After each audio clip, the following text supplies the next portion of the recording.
Hi, I'm Shana Elkins, Janet's special education teacher. We talked over the phone several times this year, but it's nice to finally meet you in person. Now that everyone has been introduced to each other, let's discuss today's agenda. We'll discuss her previous goals from this year, and then we'll also discuss what her new goals will be for the upcoming school year. Most IEP meetings, they only last about 20 minutes, so it shouldn't take us long unless we need to make a lot of alterations to the draft that I already have prepared and brought with me today.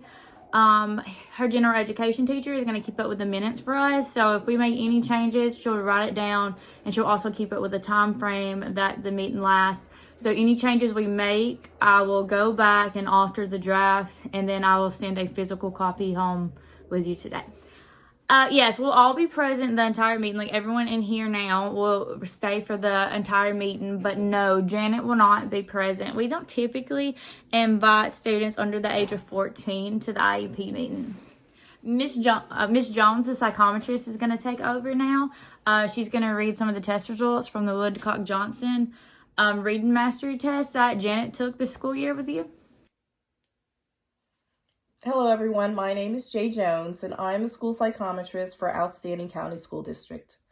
I administered the Woodcock-Johnson Reading Mastery Test to Janet, and the Woodcock-Johnson measures reading readiness and reading achievement. It has been determined that Janet has a specific learning disability in the area of reading, and the Woodcock-Johnson reading test results will assist in deciding Janet's program planning. So let's begin with Janet's evaluation scores. And they're listed on the student profile page of the IEP. And if everyone will look for the section that reads results of the most recent evaluations. And that's where you'll find Janet's scores. And I'll go over those now. But before I do, I just want to let everyone know that the Woodcock-Johnson Reading Mastery Test is comprised of individually administered timed subtests. And the first category is basic skills. And this is going to provide a broad measure of reading skills. There are 2 subtests under this category, and you will see them listed, word identification and word attack. Let's begin with word identification. And word identification is the ability to read words. Janet was asked to read aloud printed words of increasing difficulty, and she scored a 1.2 grade level equivalent. And this translates to a first grade level in the second month of the school year. The next subtest, word attack, it measures the ability to read nonsense words out loud with increasing difficulty. The test begins with simple consonant-vowel combinations and becomes increasingly more difficult as multisyllable nonsense words are presented. And the results for the word attack subtest for Janet are a 1.4 grade level. The next category is reading comprehension. This includes a word comprehension subtest where Janet tested at a grade level of 1.8. Now, under word comprehension, vocabulary is assessed in 3 different categories: antonyms, synonyms, and analogies.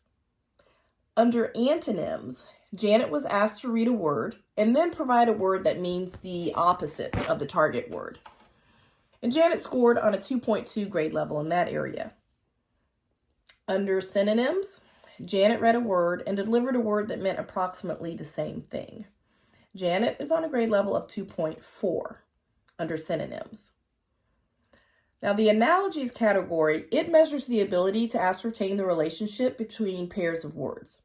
For example, cold is to cool, as hot is to warm, or dog is to puppy, as cat is to kitten. So Janet read a set of words and identified the relationship between the words, then read the first word of a second pair and supplied the missing word to complete the analogy. Okay, moving along to the last subtest, and it's passage comprehension. Janet is at a 1.4 grade level in that area. Janet read a sentence or short passage during the subtest, and she identified a word that needed to be added. So Janet's total reading score is at a grade level of 1.7. And this score is comprised of each subtest that I just discussed with you. That includes word identification, word attack, word comprehension, and passage comprehension. So the total reading score of 1.7 serves as a measure of global reading ability. Before I move on, are there any questions about Janet's test scores? No? Okay. So moving along, after speaking with Janet's teachers and administering my assessment, I agree that there are no indications of behavior problems with Janet. Teachers did report that Janet avoids eye contact with adults and peers while maintaining eye contact with classroom pets and the reading dog that visits the classroom. Janet's teachers also indicate that she needs guidance on appropriate behavior when interacting with others during group work, and that Janet will sometimes shut down when group members challenge her answers. It is unclear if the lack of eye contact and shutting down during group work directly correlate to Janet's learning disability in the area of reading. But this is something that the teachers and Janet's foster mother, the caseworker, and myself, we are all aware of, and we are going to continue to track that. Are there any questions about any of the previous information that I just talked about? Okay, well, that includes my evaluation of Janet's Woodcock-Johnson Reading Mastery Test. But before I conclude and hand it off to the next person, I just want to make sure, any questions about Janet's evaluation scores, comments, or concerns about anything that I've discussed? Okay, no questions? No comments? All right, well, thank you very much. Hello everyone, my name is Terry Jones and I'm the principal here at Best Schools Elementary. Jessica, thank you so much for coming in today for us to discuss Janet and her academic needs. Before we continue, I would like to remind everyone of the ground rules in our confidentiality policy. Jessica, have you received your parental rights? Awesome.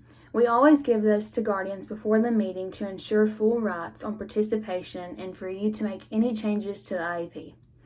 We understand that Janet is in foster care and has a unique situation. Jessica, is there anything you would like to elaborate on or any specific information that the school may need to know regarding Janet?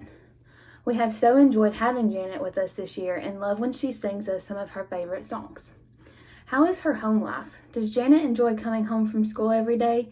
And does she have any specific things you'd like for her to do around the house? We take Janet's recent experiences very seriously and are concerned for her well-being. The Americans with Disability Act was amended in 2008, which broadened the coverage and now includes the number and types of persons protected under the Americans with Disability Act and other federal non-discrimination laws. We always apply the law when referring to students and their specific needs. Due to Janet's inability to perform on grade level without her support and accommodations and a history of social and emotional barriers, it is in her best interest to have an individualized education program, an IEP. Because of her educational deficits, she is found eligible under the Individuals with Disabilities Education Act.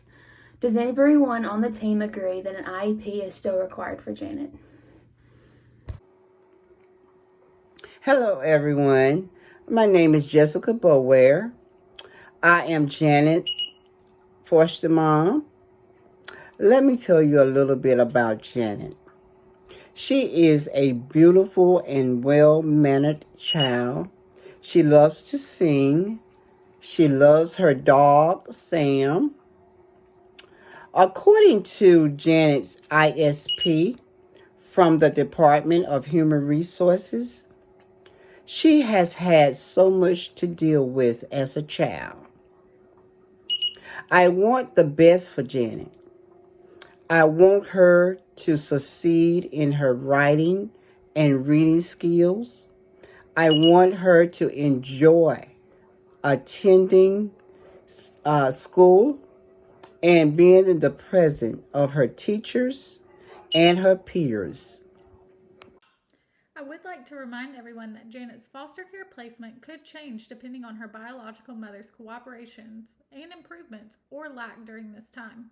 If her mother does not comply with what is asked from her through the state, Janet would stay in her current placement in the foster care system. If Janet's mother does not put forth any effort, this could take a toll on Janet emotionally, causing heightened emotions and stress for her. Considering that Janet is only 12 years old, this is a very trying time for her mentally and emotionally. Have you all noticed any unusual behaviors from Janet during this school year? Do you feel that Janet has adjusted to the school with all the changes? And if so, has she improved academically? I hope that as a school and a school system that you do not take Janet's recent life changes lightly and understand the impact that these changes could have on her. I appreciate all the hard work and the effort that the school has done to invest in Janet. Thank you all for all that you have done and will continue to do for Janet. Hello everyone, I'm Yndra Negrette, Janet's English Language Arts teacher. Janet is a great addition to my classroom this year. Not only she brings new experiences, but her inquisitive manner and desire to learn are so great that her peers are learning along with her.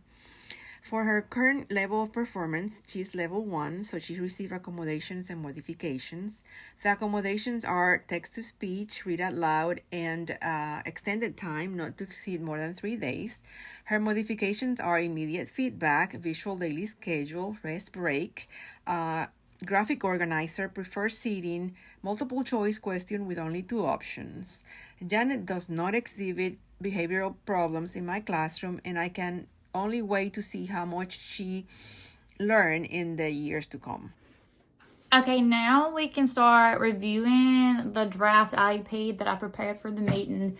So I'm going to be reading it off of my computer. Let's see. Let's just go in order. Did we consider extended school year services?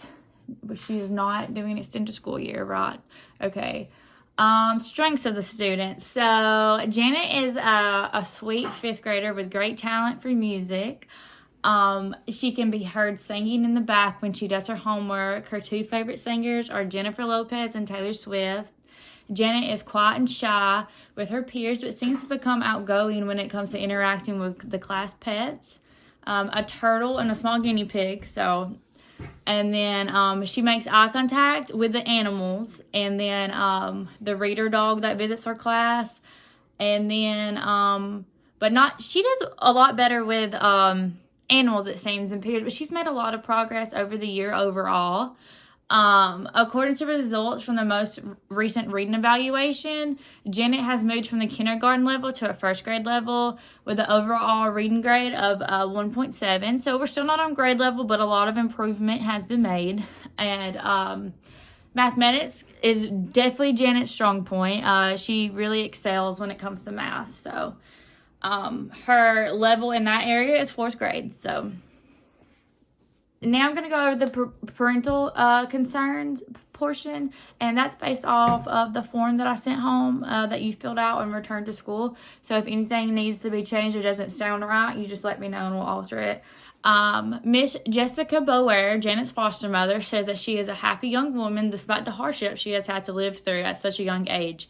Being with a mother who neglects her, a grandmother who has no means to care for her, even if she wants to Child Protective Services. Ms. Bower is concerned that Janet's specific learning disability will intensify rather than diminish as the years go by. Therefore, she would like Janet to receive support in the areas of reading so she can improve her literacy skills, as not understanding what she reads negatively affects Janet's progress at school. Okay, moving on to student preferences and interests. This includes information from parents, teachers, and the student regarding just stuff that we've noticed she's interested in, or stuff that she's let us know that she enjoys, and things like that over the year. Janet has stated that she enjoys looking through Fashion Magazine and Girls Life Magazine. She enjoys art and draws pictures of the school and shoes. Janet loves animals and likes to sing in the backyard and enjoys songs like Jennifer Lopez and Taylor Swift. Janet says that when she grows up, she would like to be a veterinarian and help homeless animals. So now we're going to go over the results from her most recent evaluations. So since we already went over the Woodcock-Johnson results, we're going to skip that. And then I'll just go over some of the results that I've gathered this year from like just data collections and stuff from where I've worked with Janet. Let's see, here we are. So Janet seems to be on grade level when it comes to math. She is able to multiply two-digit numbers by one-digit numbers with 85% accuracy, and multiply two-digit numbers by one-digit numbers with 93% accuracy. So, and also she does well with her fractions and things like that. So she seems to be pretty up to par when it comes to math. So we don't really have any concerns in that area. All right, so if you're following along, now we're going to move on to the academic, developmental, and functional needs of the student. So here we have Janet needs instructions to attain proficiency in decoding written words at a first grade level. She will benefit from both instruction and practice in decoding 1 and 2 syllable words. Reading difficulties adversely affect Janet's learning in the regular classroom, so she requires accommodations. Small group instructions after first delivery from her general education, English language arts teacher, and the reading assessment in the classroom in order to achieve academic success.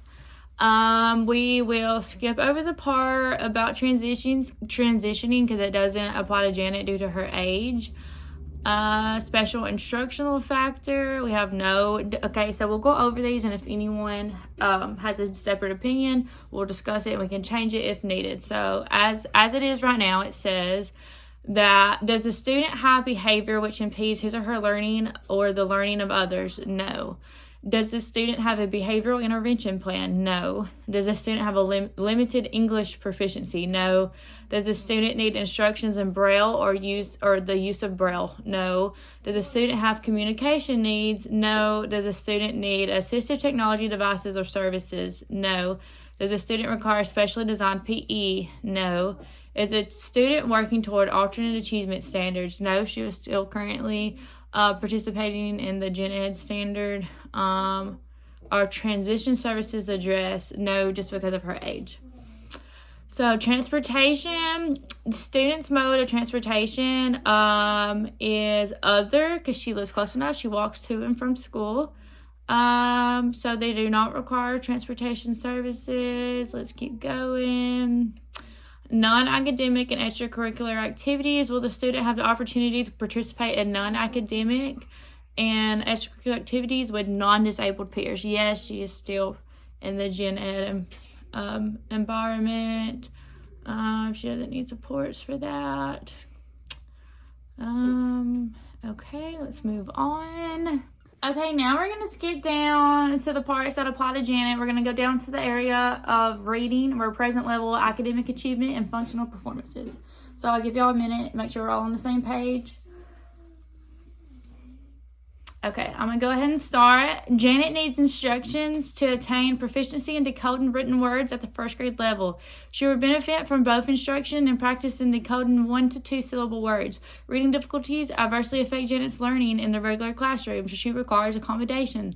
Small group instruction after first delivery from her general education, English language arts teacher, and the reading of assessment in classroom in order to achieve academic success.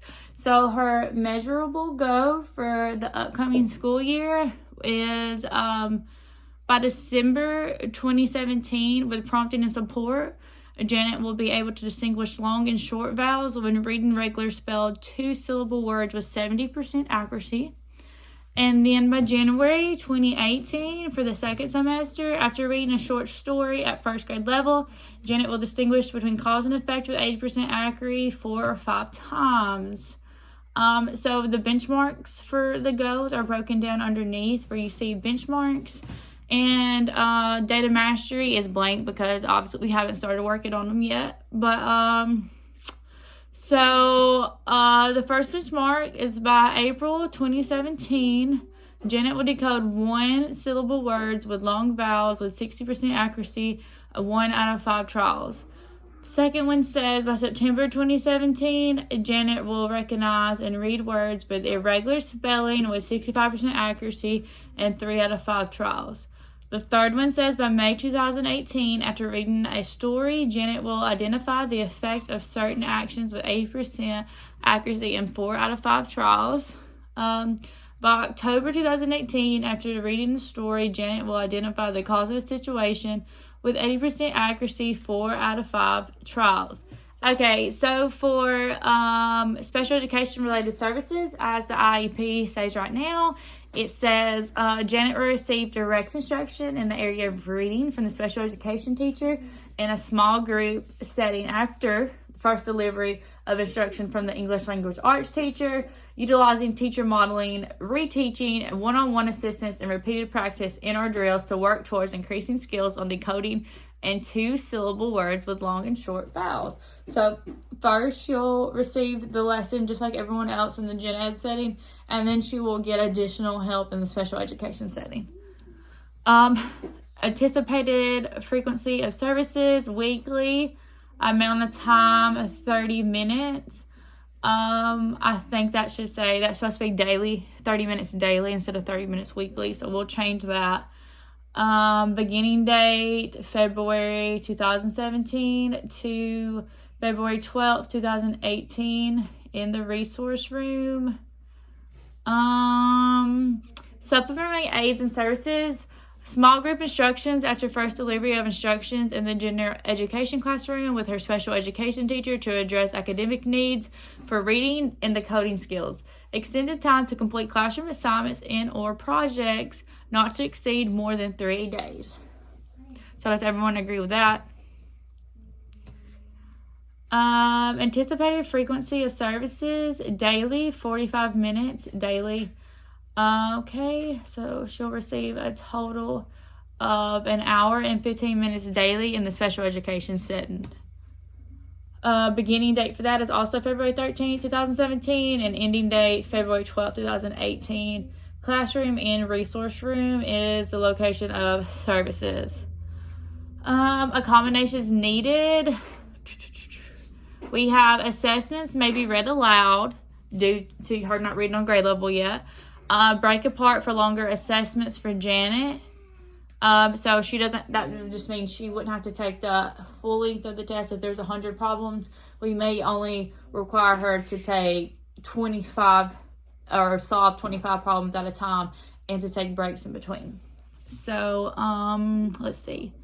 Repeat and clarify directions, okay, and state accommodation would be state test accommodations, would be text to speech. So it could be read to her. Let's see. We put assistive technology not needed. Support for personnel not needed. So no para support at this time. Okay, so as an IEP team, we all agree that Janet's placement in the special ed setting is necessary, right? Okay. And then we all agree that she is in her least restrictive environment where she is currently spending 80 to 100% of her time in the gen ed. Right now, what is it? She is getting an hour and 15 minutes in the special ed setting a day. So that is more than, I have to do the math. That's more than 80% of her time in the gen ed setting daily. So, okay. And, so we'll modify any changes that we discuss to the IEP, and then I'll send an official copy home with y'all this afternoon after I make the changes. And is there any recommendations that y'all have for future meetings? Yes, I would like to thank you for allowing me to attend Janet's IEP meeting today. I would like to be present at every meeting concerning Janet. Thank you so much. Well, all right. We really enjoyed getting to meet y'all and work with y'all, and we're super proud of the progress Janet has made, and we're thrilled that she has a support system in place.